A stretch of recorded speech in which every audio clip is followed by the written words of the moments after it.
वाला LIFO method. तो LIFO word कल भी पढ़े थे कि जैसे ही आपसे क्वेश्चन में कह दे LIFO का मतलब ही क्या होता है कि जो लास्ट में इन हुआ होगा उसको हमको क्या करना होगा, फर्स्ट में आउट करना है। लास्ट इन का मतलब होता है कि जो सामान सबसे रिसेंट, सबसे पहले हमारे पास आया, अगर आउट करना होगा तो हमको पहले उसी को आउट करना है। ये नॉर्मल क्वेश्चन है। हालांकि अगर आप इससे पहले, है ना, FIFO मेथड जब पढ़े होंगे, अगर आप ढंग से FIFO मेथड पढ़े तो LIFO कोई बहुत बड़ा ज्ञान नहीं है, लेकिन फिर भी चूंकि ये पहला क्वेश्चन हम आपको बताएंगे, फिर इसके बाद हम क्वेश्चन नंबर यहाँ 19 से लेकर के पूरा क्वेश्चन जहां तक आपको मिल रहा है LIFO मेथड, उसके बीच का सारा प्रॉब्लम हम आपको एक साथ समझा देंगे। तो वो सारा क्वेश्चन आप लोग कवर करिएगा, क्योंकि एक एक क्वेश्चन सॉल्व करोगे तो उसमें बहुत ज्यादा टाइम कंज्यूम होता है।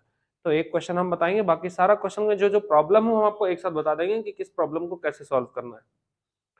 देखो, इस मेथड में सबसे पहले आप देखेंगे 2 जनवरी से शुरुआत हुआ है। कोई ओपनिंग स्टॉक कहीं पर दिख रहा है? कभी कई बार ना कि नीचे लिख देता है ओपनिंग स्टॉक, तो ध्यान रखिएगा। पूरा ऊपर से क्वेश्चन शुरू हो गया और लास्ट में लिखेगा क्या ना, ओपनिंग स्टॉक इतना था। तो फिलहाल 2 जनवरी को हम परचेज किए, फिर 20 जनवरी आ गया, फिर फरवरी आ गया, फिर मार्च आ गया, फिर अप्रैल मार्च में खत्म हो गया। तो इस तरह से क्वेश्चन शुरू हुआ है। मतलब जनवरी में 2 ट्रांजैक्शन, फरवरी में फिर है, फिर कुछ ट्रांजैक्शन मार्च में है। और बोल रहा है from the following above prepare store ledger account by adopting method. कौन सा यूज करना है? LIFO मेथड यूज करना है। बुक होगा आपके पास, PDF होगा। बार बार क्वेश्चन आंसर करने से बढ़िया है कि बुक अपने पास रखिएगा, PDF आपके पास है तो निकाल के रखिए, वहां से हम लोग इसको सॉल्व करते जाएंगे। देखो क्या बोला, सबसे पहले कि 2 जनवरी को हम परचेज किए 4000 यूनिट 4 रुपया के रेट से, और उसके बाद 2 जनवरी के बाद 20 जनवरी आया तो हम अगेन फिर क्या किए हैं, परचेज ही किए हैं। तो फिलहाल 2 डेट तो हमको पता है, तो 2 डेट को देख लो क्या करना होगा। कॉलम बना लिए, ऊपर जब कॉलम ड्रॉ करोगे तो यहाँ पे हम लोगों को लिखना पड़ेगा स्टोर लेजर अकाउंट। मेथड कौन सा यूज कर रहे हो? तो last in first out method use कर रहे हैं, तो ऊपर में मेंशन करके चलिएगा कि ये कौन सा मेथड है, तो LIFO मेथड है। इसके बाद क्वेश्चन का शुरुआत करते हैं। क्वेश्चन में सबसे पहले आपको दिया कि 2 जनवरी 2014 को हम खरीदे। तो खरीदे मतलब रिसीव हुआ है गुड्स। अमाउंट कितना है? क्वांटिटी में 4000 है और रेट आपके पास 4 है, 4 रुपया का रेट है। मतलब अमाउंट कितना होगा? इशू इस डेट में नहीं हुआ तो इशू को इग्नोर कर दीजिए। बैलेंस में जाएंगे तो 4000 यूनिट का 4 रुपया के रेट से 16000 हो गया मेरा बैलेंस। सेम, कुछ और है नहीं, खत्म हो गया डेट। 2 जनवरी के बाद आ गए हम डायरेक्टली 20 जनवरी को। 20 जनवरी 2014 को अगेन हम फिर से 500 यूनिट परचेज कर रहे हैं। तो 500 रेट है आपका 5, मतलब 2500 हो गया। यहाँ पे कोई भी इशू नहीं हुआ। बैलेंस बनाओगे 4000 जैसे था बिल्कुल वैसे ही, 4 का रेट से 16000। तो ये बैलेंस पहले आया इसलिए पहले लिखो, और जो माल अभी खरीदे उसको उसके नीचे लिखना है। तो 500 यूनिट का 5 रुपया के रेट से 2500 का सामान बाद में, और ये दोनों स्टॉक हो गया एक डेट का स्टॉक है। बस ये पहले आया था, ये वाला बाद में आया था। 20 जनवरी के बाद 5 फरवरी आया और बोला कि उसमें से 2000 यूनिट आपको इशू करना है। डेट है आपका 5 फरवरी 2014, रिसीव नहीं किए। 5 जनवरी को आपको कहा गया है कि इशू करना है 2000 यूनिट, 2000 यूनिट इशू करना है। कैसे करोगे? मेथड कौन सा यूज कर रहे हो? LIFO, मतलब last in first out. 2 material आपके पास है, बोला लास्ट इन फर्स्ट आउट, तो ये पहले आया, ये लास्ट में आया। तो लास्ट में जो इन हुआ आउट किसको करोगे? पहले इसी को करोगे। तो आपसे मांगा गया था कितना स्टॉक, 2000। 2000 में पहले किस में से दोगे, इसमें से दे दोगे। तो पहले क्या करोगे, देखो पहले चलता था फीफो में फर्स्ट इन फर्स्ट आउट ऐसे, अब लीफो में कैसे चलेगा, लास्ट इन फर्स्ट आउट। मतलब 2000 चाहिए तो 500 दे दो पहले, 5 रुपया के रेट से 2500 का माल हम बेच दिए, इशू कर दिए। अभी और कितना शॉर्टेज हो रहा है, 1500, तो 1500 किस में से दे दोगे, इसमें से दे दोगे। तो 1500 दिए 4 रुपया के रेट से 6000। जब बैलेंस बनाओगे तो ये 500 था, यूज कर चुके, खत्म। ये 4000 था, 1500 दे चुके, खत्म। बचा कितना, तो 2500 यूनिट तुम्हारे पास बच गया। 4 के रेट से 10,000 का माल तुम्हारे पास बच गया, तो ये बैलेंस हो गया। 5 फरवरी के बाद अब हम आते हैं 10 फरवरी को, फिर से हम लोग परचेज कर लिए। जैसे ही 10 फरवरी आया 2014, हम फिर से परचेज किए 6000 यूनिट। तो 6000, 6 रुपया के रेट से 36,000, इशू कुछ नहीं हुआ। बैलेंस बनाओगे तो जो पहले था उसको वैसे ही लिखिए, और जो माल अभी खरीदे उसको इसके नीचे लिखना है। तो 6000, 6 रुपया के रेट से 36,000, ये इसका अगला डेट में होगा। तो ये इस तरह से 10 तारीख को रिकॉर्ड हो गया। 10 फरवरी के बाद 12 फरवरी को हम 4000 यूनिट इशू कर दिए। तो 12 फरवरी 2014 को रिसीव नहीं हुआ, इशू हुआ है। इशू कितना यूनिट कर रहे हो, 4000 यूनिट कर रहे हो। मेथड कौन सा इशू हो रहा है, फीफो कि लिफो, लिफो।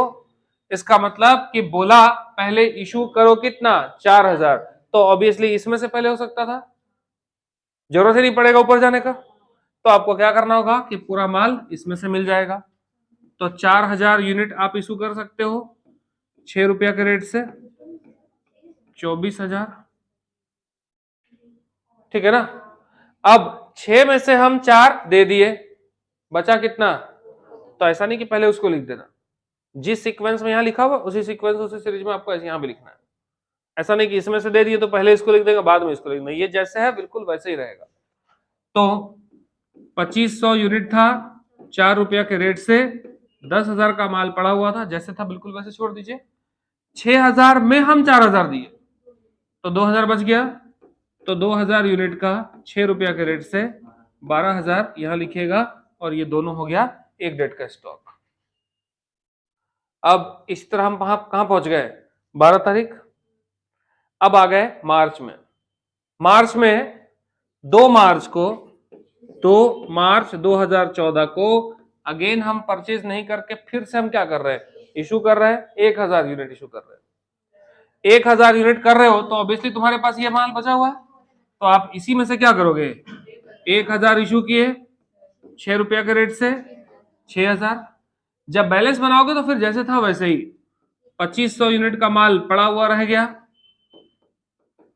और यहां 2 में से 1 इशू कर दिए, 1 बच गया 6 रुपए के रेट से 6000 का माल रह गया मेरे पास, दोनों एक रेट का स्टॉक हो गया। आगे 5 तारीख को फिर से इशू हुआ, तो 5 मार्च 2014 को फिर से हम इशू कर रहे हैं। अब दे दिया यूनिट कितना, 2000।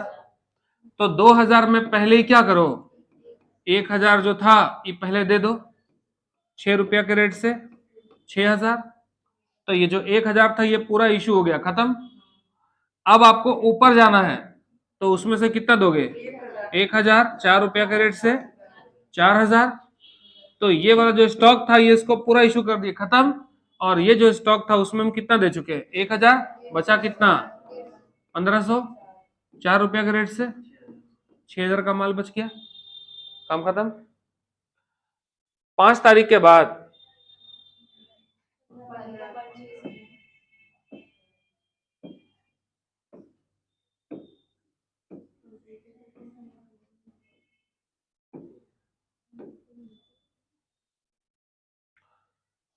उसके बाद 15 तारीख है, 15 मार्च 2014 को 4,500 यूनिट परचेज किए, 7 रुपया का रेट है, 31,500 का सामान खरीदे। इशू कुछ नहीं हुआ, बैलेंस 1500, 4 का रेट से 6,000 था, वैसे का वैसे ही लिख दिए, और जो अभी खरीदे उसको उसके नीचे, तो 4,500 7 रुपया के रेट से 31,500 का हो गया। ये दोनों एक डेट का बैलेंस। आगे 20 तारीख को बोलता है इशू करना है, 20 मार्च 2014 को इशू करना है कितना यूनिट, 3,000 यूनिट। तो पहले इसको दोगे और बचेगा ही नहीं कुछ, तो 3,000 यूनिट हम दे देंगे 7 रुपया के रेट से, 21,000 का माल हम इशू कर चुके हैं। रहे कितना गया, तो 1500, 4 का रेट से 6,000 का माल रह गया, 4500 में 3,000 दे चुके, बचा अब आपका ये भी कितना 1500, 7 रुपया का रेट से 10,500। अब तो कोई रेट नहीं ना है, तो 10 और 6 कितना हो गया, 16,500। यही आपका क्या हो गया, क्लोजिंग स्टॉक हो गया। तो ये आपका closing stock is equal to 16,600। एक तो ये आपका आंसर निकल गया। और टोटल हम लोग पढ़े थे कि टोटल है ना, क्वांटिटी रेट अमाउंट, यानी ये इसको क्लोज कर लोगे और क्वांटिटी रेट और अमाउंट और इसको क्लोज कर लोगे, तो इसका टोटल लिख लेना है आपको, और इसका टोटल जो भी यहाँ आएगा उसको नोट कर लीजिएगा। बाकी ये मेथड कौन सा हो गया, लीफो मेथड। फीफो और लीफो में क्या डिफरेंस दिखा, कि जब भी आप इशू करोगे है ना फीफो में, तो ऐसे इशू होता है, और लीफो में कैसे होता है ना। तो एक फीफो में किधर होता है, ऊपर से नीचे, लीफो में नीचे से ऊपर, बस यही चीज ध्यान रखना, इससे ज्यादा तो और कुछ है नहीं। जहां शॉर्टेज लिखेगा उसको कहां लिखोगे, इशूड मान लीजिएगा। जहां शॉर्टेज लिख दे मतलब शॉर्टेज नहीं, वो उसको इशू मान करके सॉल्व करिएगा क्वेश्चन, और तो कुछ नहीं है। चलिए आते हैं मेरे छूटे हुए क्वेश्चन के ऊपर, किस क्वेश्चन में क्या क्या बोला गया है, क्या कुछ रह गया है नहीं रह गया। क्वेश्चन नंबर 19 है, ये क्वेश्चन नंबर आपके बुक का क्वेश्चन नंबर 20 है। जरा बुक से क्वेश्चन नंबर 20 नजर मारिए, तो इस क्वेश्चन में क्या आपको कुछ अलग दिख रहा है, रिसीव है, issue, receive, issue, receive, issue, और तो कुछ नहीं। यहाँ देखो लिखा है 1 जनवरी 2014 stock in hand was 200 unit at the rate 9 per unit. अभी हम आपको बोले थे ना कि पूरा क्वेश्चन बोल देगा, लास्ट में जाके ओपनिंग स्टॉक दे देगा। तो 1 जनवरी को स्टॉक दिया हुआ है, तो 1 जनवरी देखो कैसे पता चलेगा, देखो क्या बोल रहा है, from the following receive an issue of material during the month of January. अब जनवरी में 1 जनवरी लिखा हुआ, तो ये कौन सा स्टॉक है, ओपनिंग स्टॉक। तो ओपनिंग स्टॉक का काम कहां लिखते हो, सबसे पहले कौन से वाले में, रिसीव वाले में। तो 200 यूनिट 9 रुपया के रेट से 1,800 रुपया हो गया रिसीव, यानी ओपनिंग बैलेंस। अब फिर जितना रिसीव इश्यू तो तुम जानते ही हो, अभी हम तुरंत पढ़े क्वेश्चन, तो वो उसके अकॉर्डिंग क्या कीजिएगा, सॉल्व कर लीजिएगा। मेरा काम कम है, आपका काम थोड़ा ज्यादा है। इसमें किसी को कुछ पूछना है, कोई डाउट है। इसके बाद देखिए question number 21, the following transaction related to purchase and issue of material of Amar limited during the year. इस तरह से इंफॉर्मेशन दिया हुआ है। अब यहां तो सिर्फ परचेज और इशू का दिया हुआ है। देखिए ये रिसीप्ट का डेट लिखा हुआ है, और ये वाला क्या है, इशूड का डेट दिया हुआ। तो रिसीप्ट में आप हमेशा देखोगे रेट लिखा रहेगा, और आप कहेंगे इशू में रेट नहीं दिया हुआ सर। अरे इशू तो मेथड पर डिपेंड होता है कि उसका रेट क्या होगा, लिफो होगा कि फीफो होगा। तो इशू वाले में सब, रिसीप्ट वाले में सब में क्वांटिटी भी दिया हुआ है, रेट भी दिया हुआ है। और जब हम इशू करेंगे तो वो मेथड पे डिपेंड होगा कि रेट क्या होगा, लिफो होगा तो पहले वाला, फीफो होगा तो बाद वाला, तो देखना पड़ेगा उस चीज को। तो यहां से ऐसे कर लोगे। अच्छा ये स्टॉक दिया हुआ है 1 जून 2000, 200 यूनिट 26 रुपया पर यूनिट। ये कौन सा स्टॉक दिया हुआ है, ओपनिंग स्टॉक। इसको सबसे पहले लिख दोगे। क्वेश्चन में कोई चेंज है इसमें, देखो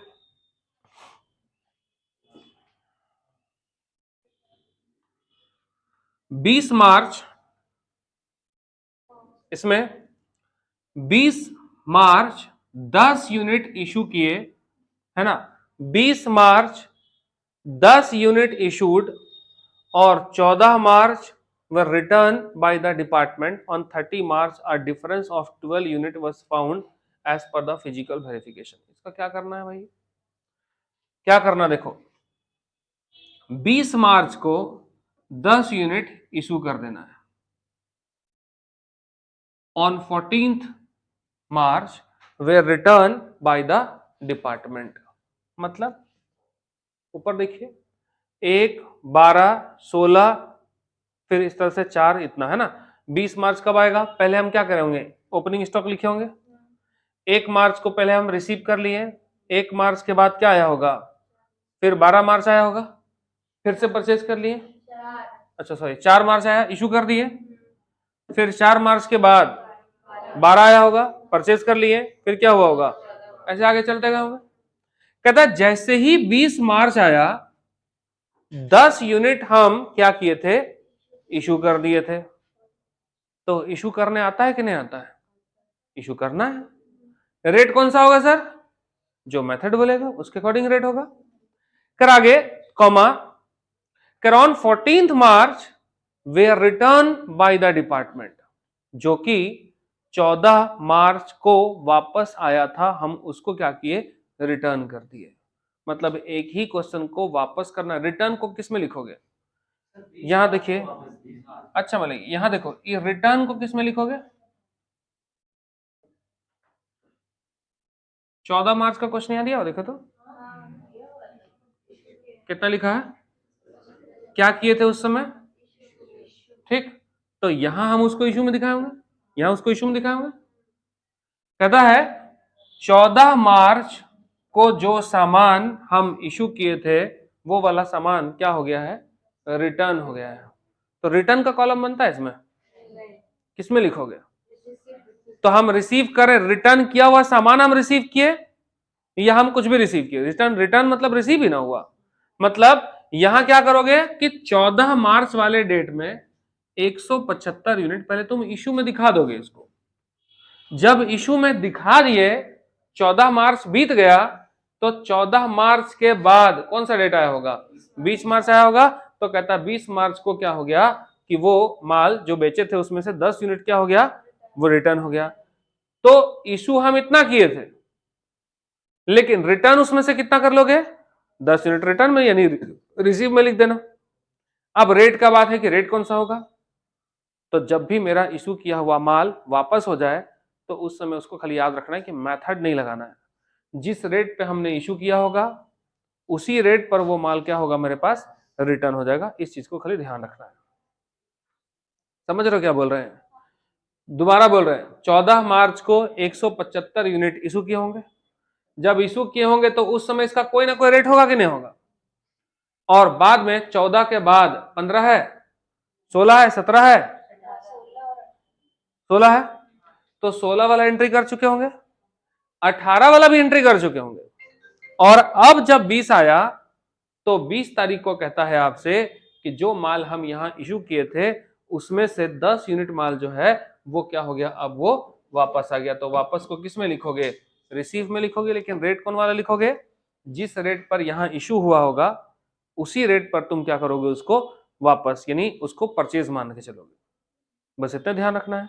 अगर यहाँ का रेट 20 रुपया होगा तो वापस भी 10 यूनिट किस रेट पे लेंगे, यानी जिस रेट पे हमने यहां इशू किया होगा उस रेट पर ही मुझे यहां इस डेट पर क्या करना है, वापस लेना है। क्यों, क्योंकि ये क्वेश्चन तुमको हिंट ही क्यों दिया, फिर तब जिस भेजे थे, अगर हम आपको ये कलम आज बेचे 10 रुपया पर पीस, तो वापस क्या हमको 12 रुपए पर पीस पे होगा। जिस रेट पे हम आपको बेचे थे रिटर्न भी क्या होगा, उसी रेट पे कर देना है। तो बस आपको ध्यान रखना है कि पहले नॉर्मल क्वेश्चन बनाते चल जाना, बस 10 यूनिट आपको वापस करना है, लेकिन वापस कौन सी प्राइस पे करना है, तो देखना कि 175 यूनिट हम इशू कौन से रेट पे किए थे, और जिस रेट पे इशू किए होंगे उसको रिटर्न भी क्या कर लेना, उसी रेट पे रिटर्न कर लेना। बाकी तो इसमें है नहीं कुछ। अच्छा आगे आगे आगे आगे आगे कहता है 30 March a difference of 12 unit was found as per the physical verification। Godown में जाकर जब हम फिजिकल वेरिफिकेशन करने लगे तो मेरे स्टॉक लेजर के अकॉर्डिंग, मेरे स्टॉक में मतलब स्टॉक लेजर अकाउंट के अकॉर्डिंग, जो अभी आप अकाउंट बना रहे थे, सपोज करो कि उसके अकॉर्डिंग 32 यूनिट जो था वो वहां होना चाहिए, मतलब जो मेरा रजिस्टर है उसके अकॉर्डिंग 32 होना चाहिए। लेकिन जब हम फिजिकल वेरिफिकेशन जाके गोदाम में एक एक मटेरियल गिनने लगे तो पता चला कि 32 नहीं है। उसमें से कितना डिफरेंस दिख रहा है? 12 यूनिट का डिफरेंस दिख रहा है, मतलब इसमें से 12 नहीं है, मतलब है कितना? 20 है इसका मतलब। यानी ये वाला 32 आपका अकाउंट है, स्टोर लेजर अकाउंट है, लेकिन जब गोदाम में जाके फिजिकली गिनने लगे तो पता चला 20 ही है। इसका मतलब कि 12 शॉर्टेज दिख रहा है। क्या आपके पास कोई शॉर्टेज का कॉलम होता है? तो शॉर्टेज को किस में दिखा सकते हो? तो इशू के कॉलम में दिखाएंगे वो, ठीक है ना। तो यहाँ स्टोरी लिखा हुआ है, लेकिन ये 12 यूनिट क्या है? इशू है। बस इतना ध्यान रखना, इशू इशू कर देना उसको।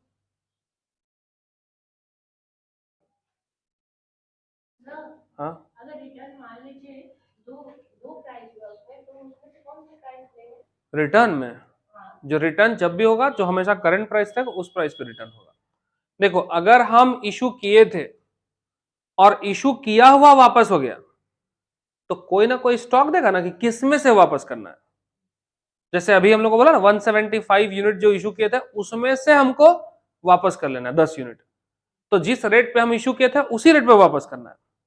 आप बोल रहे हैं कि दो मटेरियल रहेगा और वो रिटर्न हो गया, ऐसे बोल रहे हैं ना। तो दो मटेरियल अगर हम इशू किए थे तो दोनों का मटेरियल जिस रेट पे इशू किए होंगे वापस भी क्या होगा? उसी रेट पे हो जाएगा। अब जैसे बोल दिया डिफेक्टिव, शॉर्टेज, 30 यूनिट होना चाहिए, 12 यूनिट है, मतलब 20 यूनिट शॉर्टेज हो गया। अब शॉर्टेज कौन से वाले लॉट में हुआ ये मालूम है आपको? तो आपको क्या करना पड़ेगा? वहां मेथड लगा देना है, लिफो फिफो जो भी मेथड रहेगा। शॉर्टेज को कैसे मान लेना? इशू की तरह मान लेना। शॉर्टेज का मतलब होता है घट गया, था ज्यादा, घट गया। जैसे देखो घटेगा कैसे?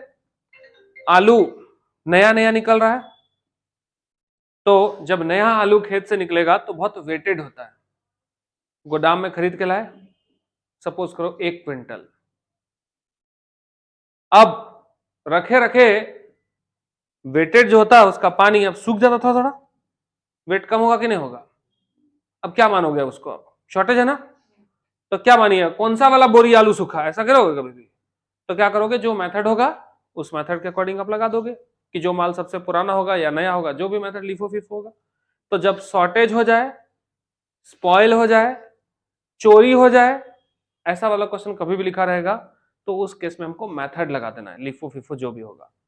लेकिन अगर बोलेगा कि जो सामान हमने पहले इशू किया था उसमें से इतना यूनिट रिटर्न हो गया, तो जिस रेट पर इशू हुआ था उसी रेट पर रिटर्न होगा, वहां मेथड नहीं लगाना है, बस इतना ध्यान रखना है।